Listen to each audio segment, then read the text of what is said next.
So I just found out about Sixto Rodriguez, and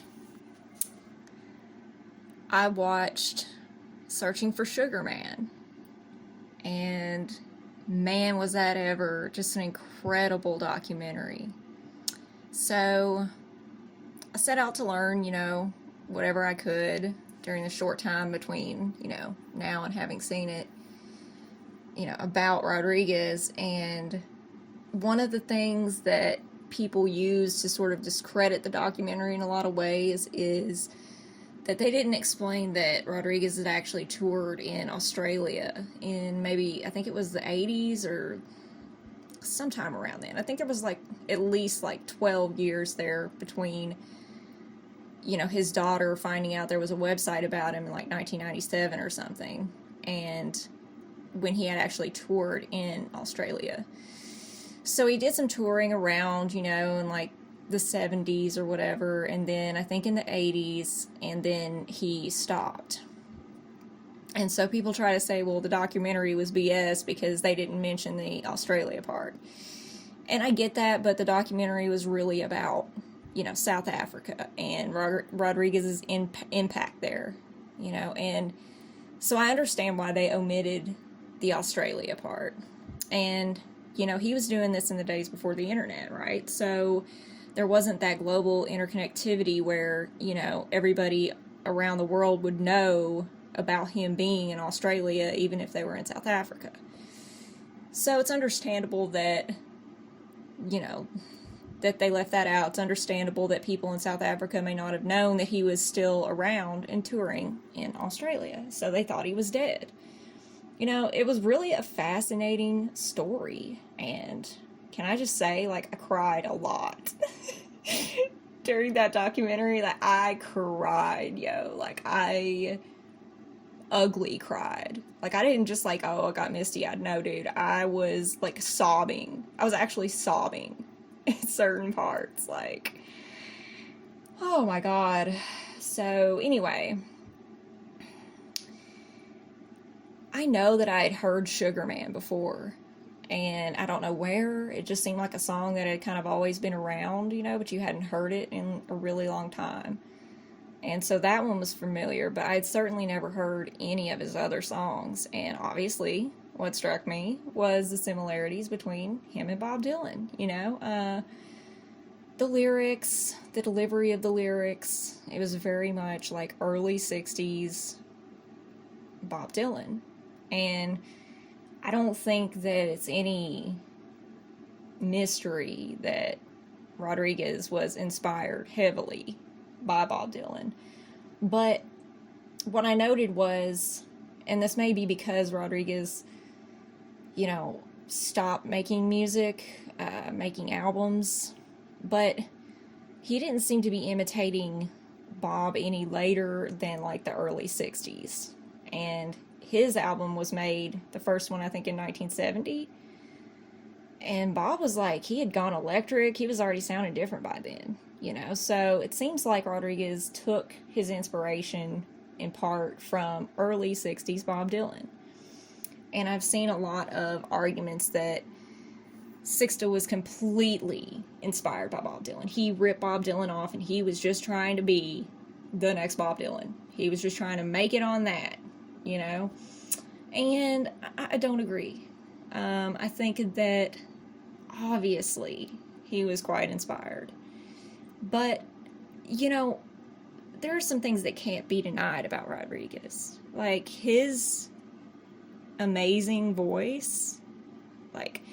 That man's voice was incredible,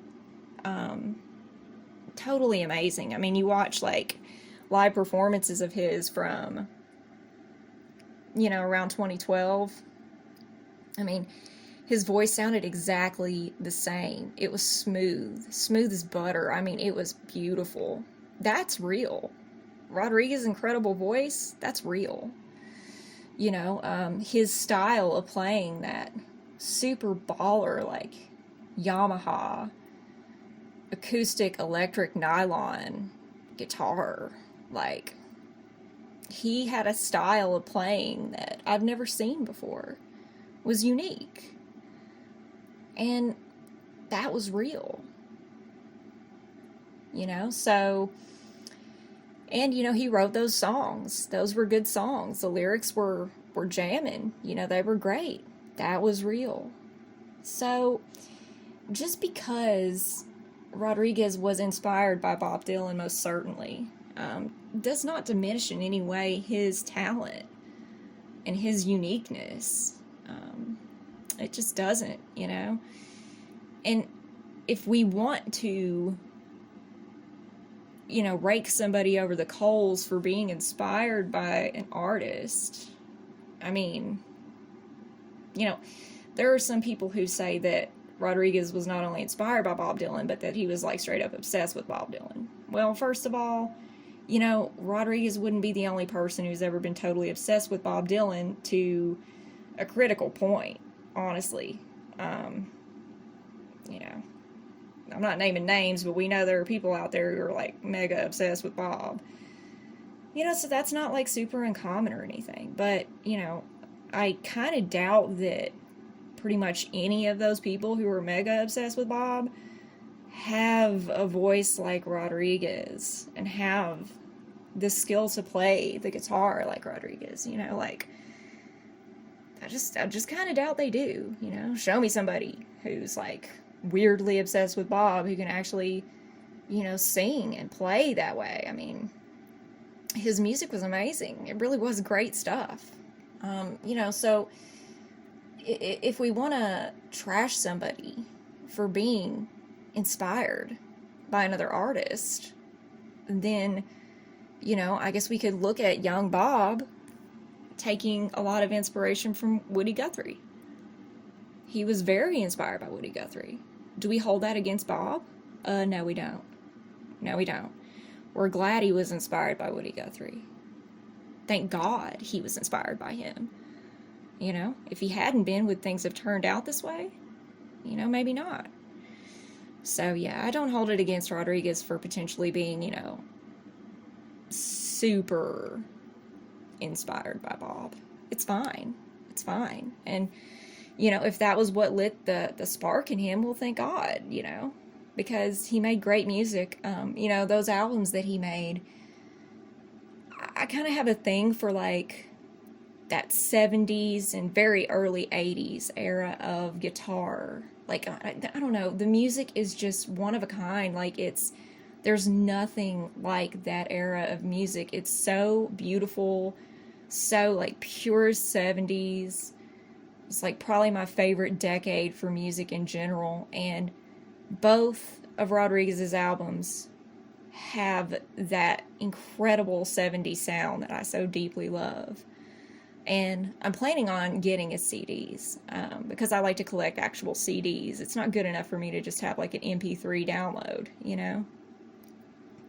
Anyway, I'd like to have those for sure. But I was just thinking about, you know, Rodriguez and there's even, like, if you read around, you watch videos and you look in the comments section, or if you read on forums, you'll see people commenting about their experiences having, like, met Rodriguez, and some of them will even say, like, he talked about Bob Dylan while they were talking to him. Now, it's unclear whether the person who was, you know, recounting the story was the one who mentioned Bob, or if Rodriguez himself mentioned Bob. That's unclear, but, you know, I mean, it's likely that he was kind of obsessed, but it's okay. It's okay, really. Like, that's fine. It's understandable, right? It really is. And he had such an incredible story, and I'm so glad that at least toward the end of his life, he was able to tour around and stuff.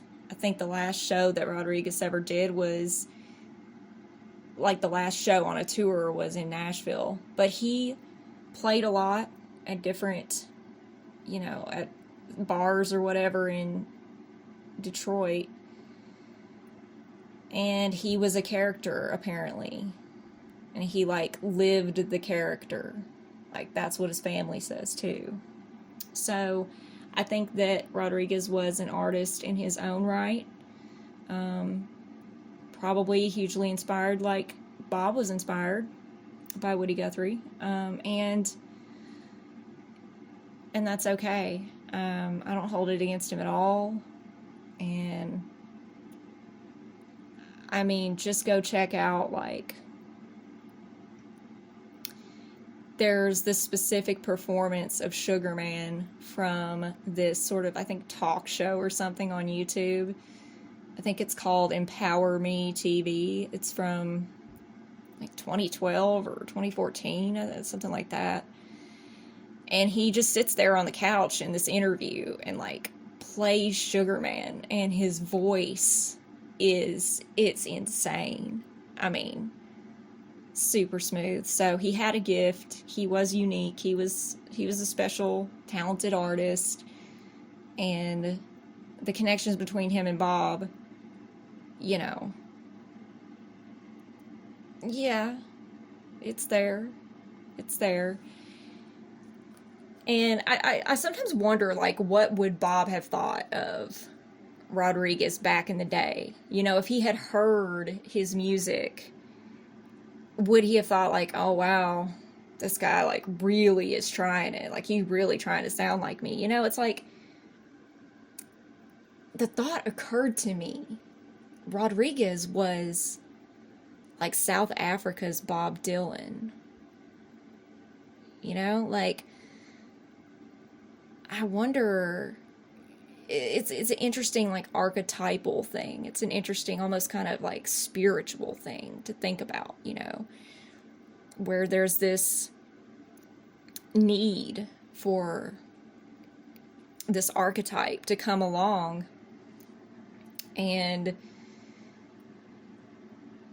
give a voice to people who need to be freed, you know, and like, I wonder how many other, you know, Rodriguez and Bob Dylans there are around the world. You know, does every country have its own Bob Dylan, you know what I mean, type figure? Like, what about places like Russia and stuff, places that speak languages which are so very different from English?